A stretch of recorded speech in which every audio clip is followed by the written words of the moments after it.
Assalamualaikum warahmatullahi wabarakatuh. Sahabat Jejak Islam, Indonesia adalah salah satu negara yang menyimpan jejak-jejak agama Islam yang penting di dunia.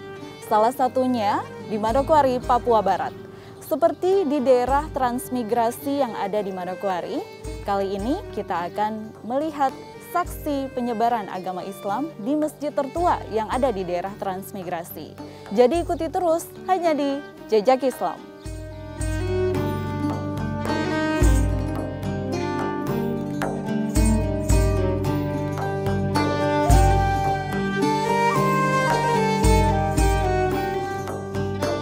Transmigrasi yang berasal dari bahasa Belanda adalah suatu program yang dibuat oleh pemerintah Indonesia untuk memindahkan penduduk dari suatu daerah yang padat penduduk atau dari kota ke daerah lain atau desa di dalam wilayah Indonesia. Dan penduduk yang melakukan transmigrasi disebut transmigran. Seperti halnya di daerah-daerah lain, di Manokwari, Papua Barat, ada warga transmigran di daerah Pravi atau Satuan Pemukiman atau SP yang terdiri dari SP1 hingga SP11.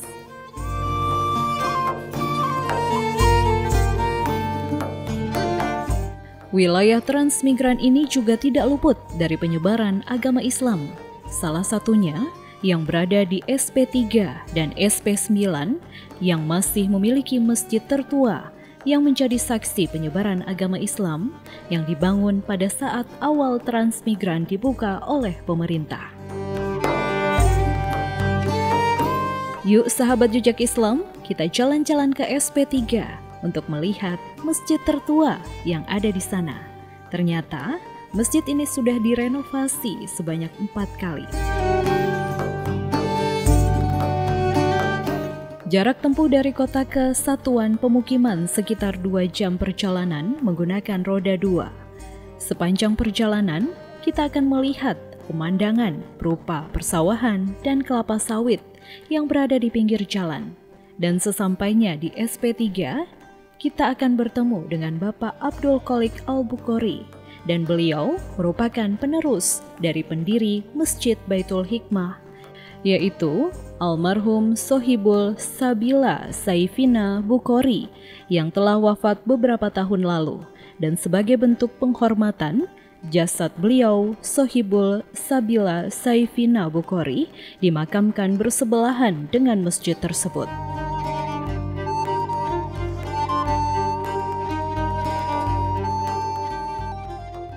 Pemirsa, saat ini saya bersama Bapak Abdul Qolik. Beliau merupakan tokoh agama yang ada di SP3. Assalamualaikum Bapak. Waalaikumsalam warahmatullahi wabarakatuh. Ya. Bapak, kita bisa berbincang-bincang sedikit ya mengenai masjid tertua yang ada di Pravi ini Pak? Iya, boleh. Ya Pak, saya boleh bertanya nggak, untuk masjid ini kapan sih Pak dibangunnya? Ini masjid ini dibangun awal pada tahun 1982. Jadi awal mulai dari papan asli, kemudian secara bertahap ini adalah yang keempat. Ini sudah rehabilitasi yang keempat. Renovasi. Dari yang pertama dari papan asli. Yeah. Kalau nanti mungkin yang pertama bisa dilihat di sana yang di. Masih ada ya Pak? Masih ada itu yang pertama. Ya masih ada yang pertama sekarang untuk angkringan anak-anak pondok. Ya.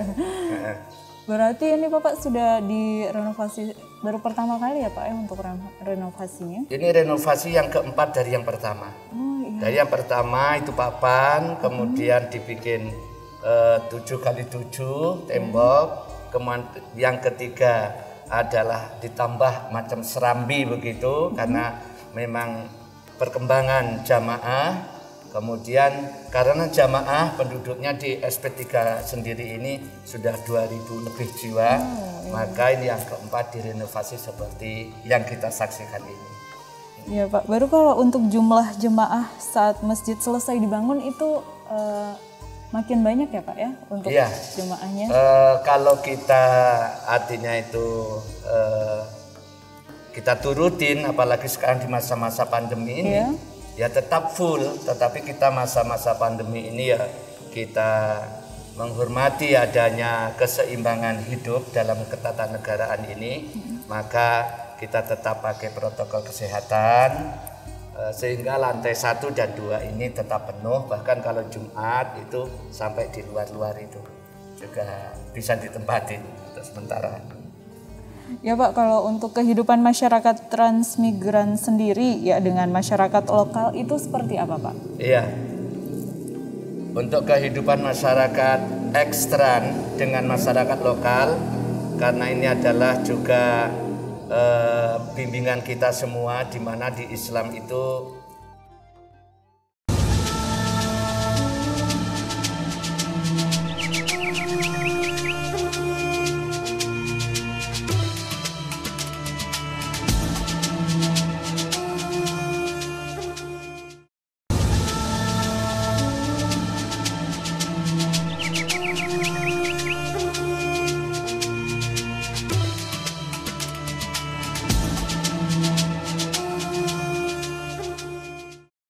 mengajarkan bahwa Islam harus rahmatan lil alamin, membawa rahmat kepada semua orang yang ada di kanan kirinya.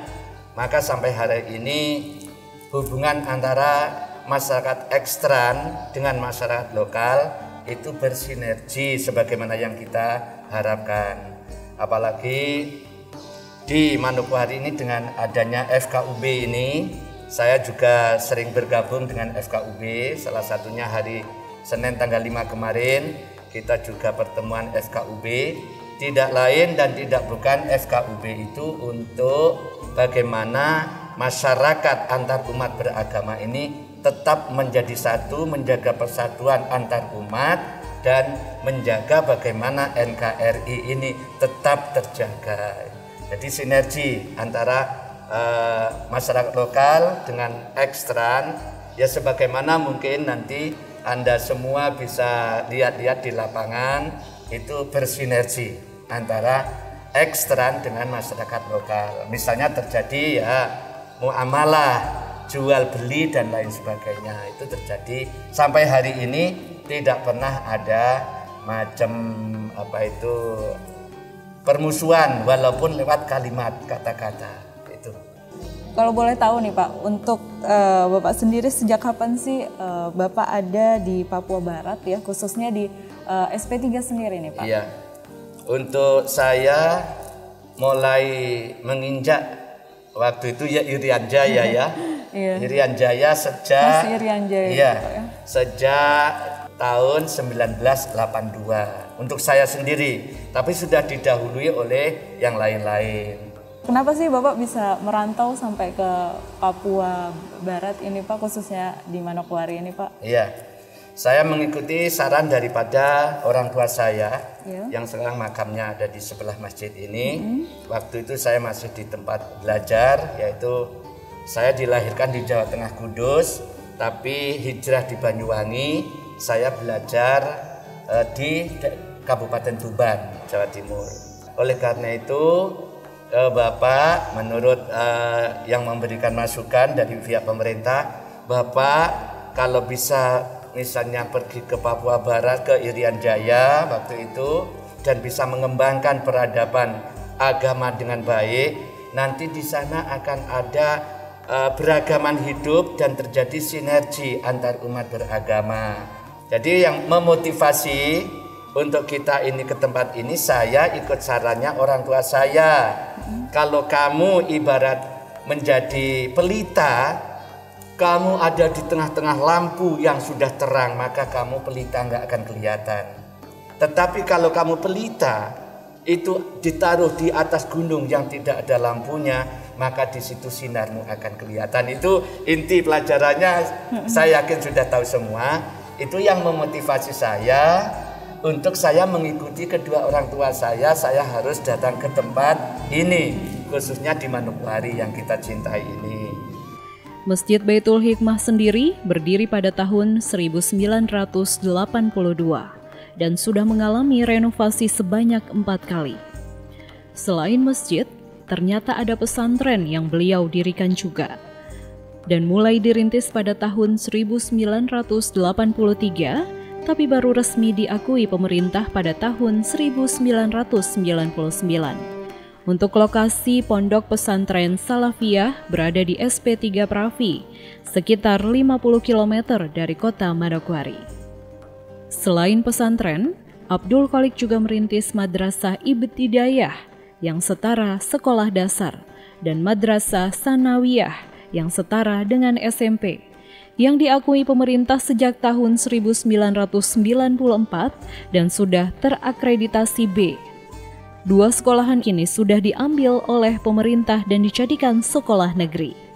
Lokasi pesantren dan sekolah itu hanya berjarak sekitar 100 meter dari Gereja Kristen Injili di Tanah Papua atau GKI Bukit Zaitun.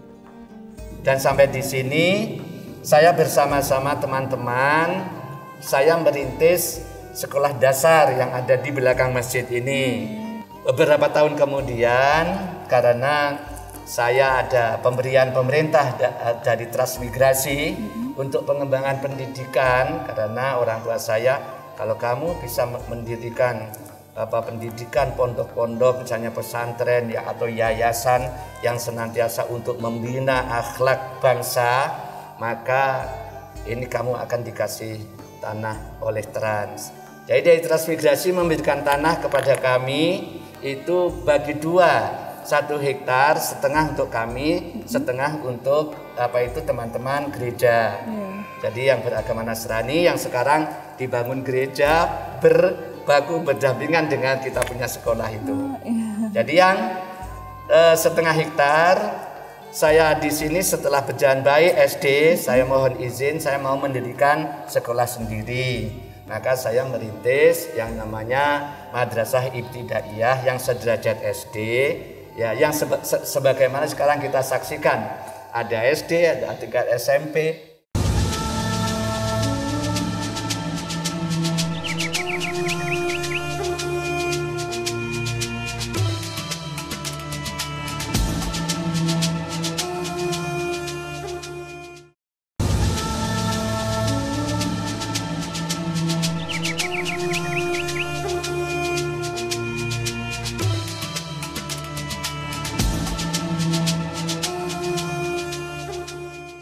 Dan ini adalah Raudatul Atfal tingkatannya TK. Ini yang memotivasi saya supaya saya ini kata orang tua saya supaya kamu menjadi nanti terang dunia. Kalau kamu di tanah yang di Jawa ini, kamu akan mengamalkan ilmumu bisa, tetapi tidak tidak seterang kalau kamu di atas gunung ibarat pelita. Itu yang memotivasi saya terus ke Irian Barat waktu itu. Alhamdulillah sampai hari ini ya ternyata apa yang disampaikan kedua orang tua saya bisa dimanfaatkan. Itu semua kehendak Allah untuk masyarakat Papua Barat, bukan hanya justru malah di SP3 ini saya jarang-jarang. Paling nanti ke Manokwari yang seringnya di kota Manokwari. Itu yang memotivasi saya di tempat dari Jawa jauh-jauh untuk ke Papua Barat. Oh ya Pak, untuk selanjutnya harapan dan himbauan kepada umat muslim yang ada di SP3 sendiri seperti apa Pak? Iya, khususnya yang muslim dan juga sering saya sampaikan juga kepada teman-teman yang non-muslim juga. Dengan demikian maka di Papua Barat kan ada istilah 1 tungku 3 batu. Iya, itu kita kuatkan. Yang muslim cara menguatkan, kembangkan karakter 4 hal tadi. Saya ulangi, artinya sudah saya sampaikan. Saya ulangi, yang pertama tawazun, hidup berkeseimbangan. Yang kedua tawasud, hidup tegak lurus berdasarkan hukum, gak melenceng kanan melenceng kiri, nanti jadinya faham yang salah. Yang ketiga ta'adul, hidup yang penuh dengan keadilan, katakan apa yang benar katakan benar, yang salah katakan salah, itu ta'adul. Yang terakhir tasamuh, saling hormat menghormati antar umat beragama.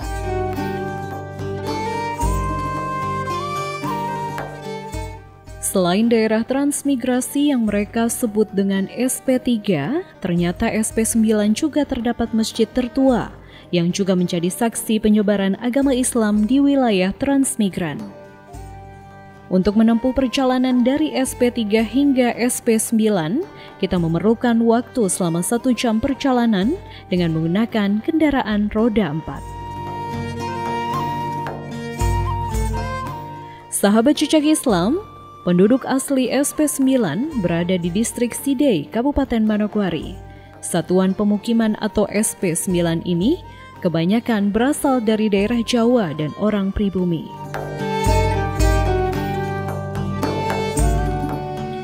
Sidey Jaya Distrik Sidey, Kabupaten Manokwari, terdapat saksi sejarah penyebaran agama Islam yang dibangun pada tahun 1991.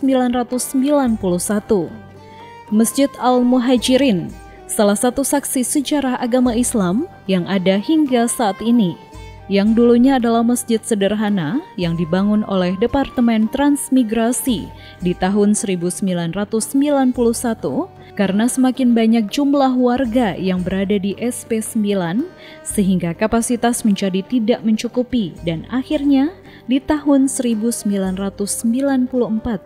Masjid Al-Muhajirin diperluas hingga ukuran 7x14 dengan tambahan bangunan papan. Kemudian di tahun 2014 dibentuk panitia renovasi total dengan memindahkan tempat berdirinya masjid lama ke arah barat dan dibangunlah Masjid baru Al-Muhajirin dengan kapasitas jemaat hingga 300 jemaah sehingga terwujudlah masjid yang berdiri saat ini. Sahabat Jejak Islam, umat muslim yang berada di Satuan Pemukiman 9 ini biasanya melaksanakan sholat 5 waktu di masjid ini dan bahkan masjid ini pun digunakan untuk pelaksanaan sholat Idul Fitri dan sholat Idul Adha. Masjid Al-Muhajirin yang dibangun ini terdapat beberapa ukiran, salah satunya ukiran yang menggambarkan Asmaul Husna, salawat Nabi, nama-nama malaikat, dan surat-surat yang ada dalam Al-Quran.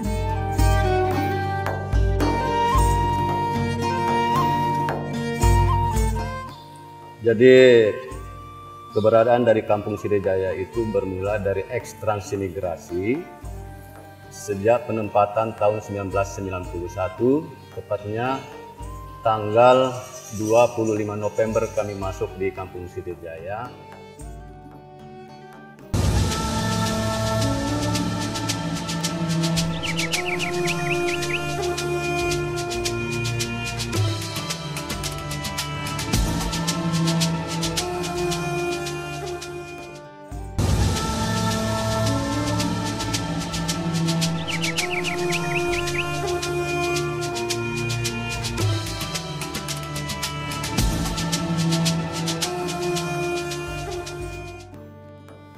Bersamaan dengan perjalanan waktu, di mana pada tahun 1996 Kampung Sidey Jaya menjadi kampung definitif. Sejak keberadaan kami sejak tahun 1991 di Kampung Sidey Jaya ini, di mana kehidupan masyarakat baik penduduk lokal maupun penduduk pendatang sama-sama hidup berdampingan dengan baik, kita saling menghargai, toleransi kita bangun sampai dengan saat ini.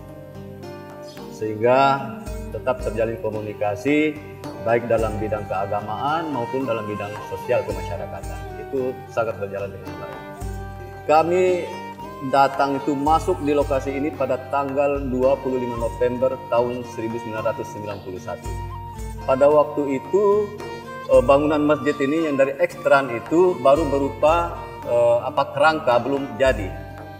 Pada minggu pertama keberadaan kami di sini, untuk lebih mempercepat dari proses pembangunan yang ada di masjid ini, maka kami gerakkan umat yang baru satu jalur waktu itu. Kami gerakkan umat karena itu belum pengecoran nandu lantainya belum ada, sehingga kami gerakkan umat untuk mengecor ini sehingga minggu berikutnya kami sudah bisa melaksanakan untuk ibadah sholat Jumat. Dan alhamdulillah minggu yang ketiga itu tanggal 13 tanggal 13 Desember itu tahun 1991 kami melaksanakan Jumat pertama di masjid ini. Tentu harapan ke depan, kami selaku perintis daripada kampung ini sejak tahun 96 sejak definitif, di mana kami mengharapkan baik dari mental spiritual maupun dari segi ekonomi sosial kemasyarakatannya, kami harapkan kampung ini bisa hidup layak, bisa hidup sejahtera, dan bisa berdampingan satu dengan yang lain. Dan ke depan kita harapkan kampung ini menjadi satu kampung menjadi harapan buat masyarakat yang ada di Kampung Sidejaya. Itu yang menjadi harapan kami selaku pimpinan yang ada di kampung ini. Tujuannya adalah ingin meningkatkan daripada kesejahteraan masyarakat yang ada di Kampung Sidejaya.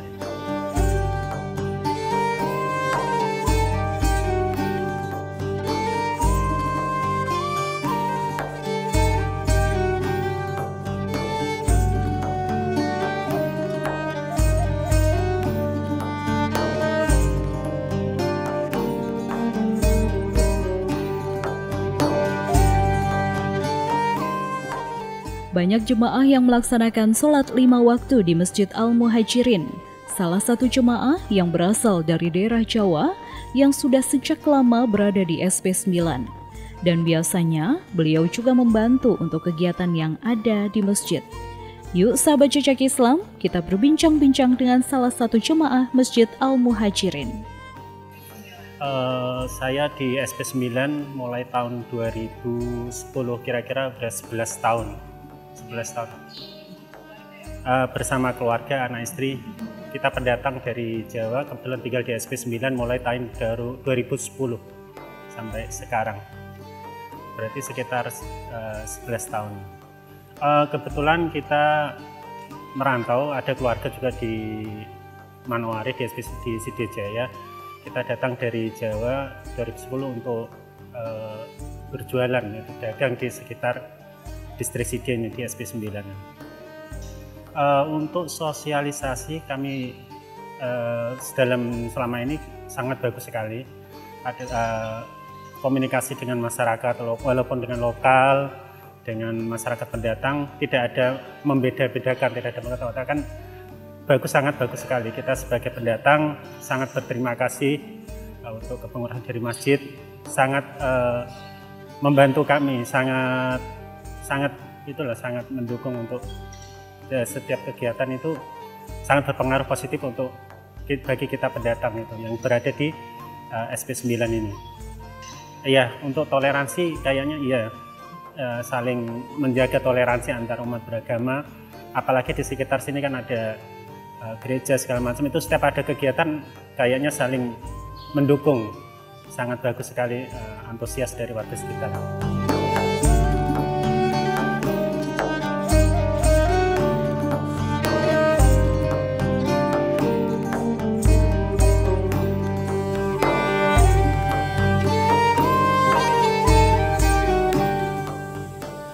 Masjid adalah bara kami, kubah adalah penutup kepala kami, menara adalah bayonet kami, dan orang-orang beriman adalah tentara kami. Demikian Jejak Islam dari Provinsi Papua Barat. Saya Estika, sampai berjumpa di Jejak Islam selanjutnya.